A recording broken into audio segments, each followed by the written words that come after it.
HSC পরীক্ষা কঠিন হইতে পারে, কিন্তু এ প্লাস পাওয়া অসম্ভব না। এইচএসসি পরীক্ষা নিয়ে তোমরা অনেক টেনশনে থাকো।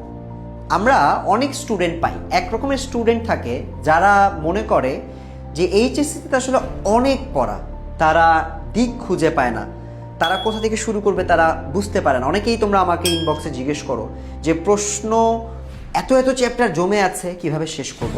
তোমাদের জন্য একটা কথা বলবো, লাইফে তুমি যদি কোনো কিছু ডেডিকেটেডলি করা শুরু করো বা তুমি চিন্তা করো তুমি সেই কাজটা করবা, তোমার নিয়ত যদি ঠিক থাকে এবং সেটা অনুযায়ী তুমি যদি কাজ করতে পারো, তোমার কিন্তু সিলেবাসটা কখনোই অত বড় থাকবে না। তোমার কাছে দেখবে আস্তে আস্তে সিলেবাসটা ছোট হয়ে আসবে।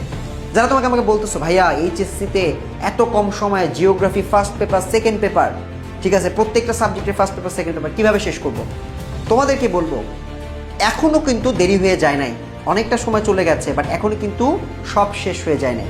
এখনও তোমাদের হাতে সময় আছে। এই সময়টায় সুন্দর করে একটা রুটিন করবা। প্রথমে যেটা করবা, যেই টপিকগুলো বাকি আছে, কত কিছু বাকি আছে সেটা একটা লিস্ট করবা।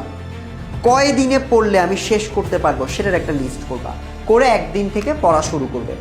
এইচএসসিতে আমরা সব সময় কিন্তু একটা কথাই বলি, এসএসসির থেকে এইচএসসি তুলনামূলকভাবে অনেক কঠিন, এবং এই এইচএসসিতে ভালো করতে গেলে সারা বছর পড়তে হয়। অনেক স্টুডেন্ট সারা বছর পড়ে না, তারা প্রথমে ফাঁকিবাজি করে ফেলে, পরে গিয়ে তারা আর দিশা খুঁজে পায় না।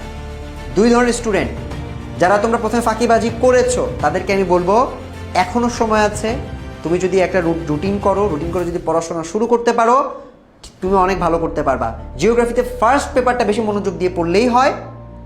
সো একটা রুটিন করবা, প্রতিদিন পড়বা, একটা করে সিকিউ লিখবা, ইনশাআল্লাহ এইচএসসি পরীক্ষায় তুমি ভালো রেজাল্ট করে আমাকে তুমি থ্যাংক ইউ দিবা। আর যারা সেকেন্ড স্টুডেন্ট, যারা প্রথম থেকেই মন দিয়ে পড়ছো, তাদেরকে আমি বলবো তোমাদের কাজ হচ্ছে এটা কনসিস্টেন্টলি এটা শেষ করা। অনেকে কিন্তু প্রথমে একটু ভালো করে পড়ে, লাস্টে গিয়ে গ্যাপ দিয়ে দেয়। সো এটাও করা যাবে না।